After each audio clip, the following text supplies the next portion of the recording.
Celebrate 50 years of independence.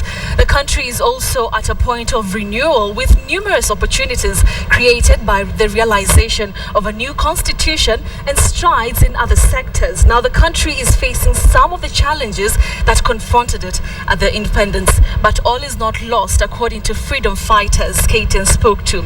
Now, in their view, the colonial government took advantage of the vulnerability of Kenyans.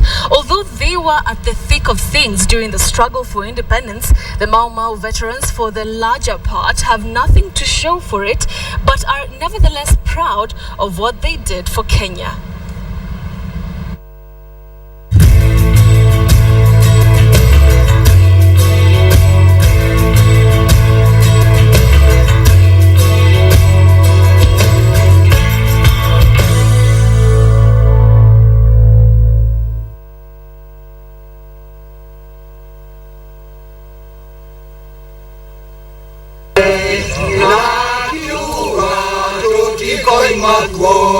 For 50 years, the tales have been told and retold, and generation after generation, Kenyans know that their independence was not served on a silver platter, but rather through blood, sweat, and tons of strong will from those who were brave enough to say an emphatic no to the colonial powers.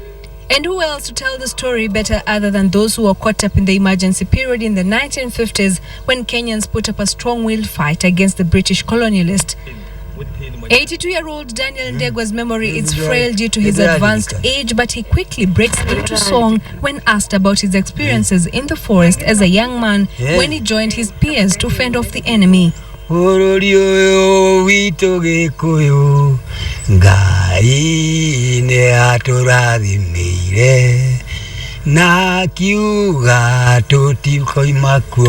Mombi Washira is not sure of her age. Education for most was a pipe dream, as they had to drop all they had to take up different roles in the Mau Mau War. But she tells her story with amazing clarity, and she too, like Ndegwa, can recall the songs they sang then and the hardships they had to endure.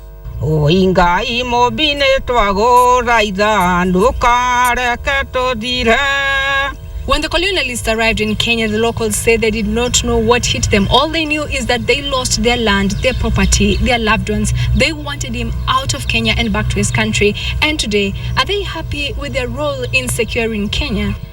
Events that changed their lives forever. And we are interested to know what, in their view, is the reason that the British colonial masters set camp in Kenya, and specifically what tactics were used to outwit the Africans, such that in no time the land they owned was no longer in their hands. Wakati sisi tulianza kutengeneza mapambano yetu naye kumuitisha haki yetu, ndio alitoa funduki, akatoa mashokafu, akatuambia hii ni nchi yake koloni, nasi tukamwambia hii ni nchi yetu. Walikuwa natoa amri, mtu akiwa katika squatter anakuwa na mbuzi 15 kodoo, lakini ng'ombe hapana.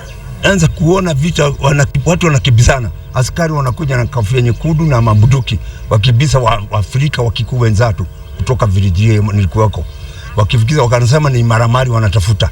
Ezekiel Nderito is a relative to Mokami Kimathi, Field Marshal Dedan Kimathi's widow. Ezekiel narrowly escaped death when a bullet tore through his thigh, exiting from the front. Ni Johnny nilifika. Wakati hiyo majoni ilikuwa inaletwa hapa, kwa sababu wakati huo kuliletwa majeni 3 ya kupigana na Mau Mau.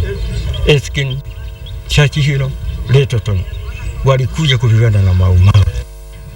And while Kenya applauds the efforts of the freedom fighters who gave their all to unchain Kenya from the yoke of colonialism, the division and disagreements amongst the Mau Mau continue to work against their interest.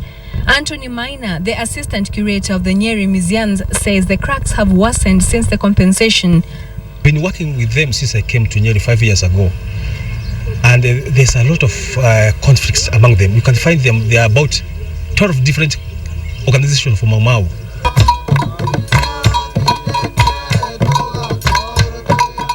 Even though about 5,000 freedom fighters have been compensated by the current British government, others who felt left out have come up to lay stake, claiming they too were tortured. They plan to file new cases despite their advanced ages, but for now, they're asking the Kenyan government to fulfill its promise of uplifting and rewarding them for their role in liberating Kenya.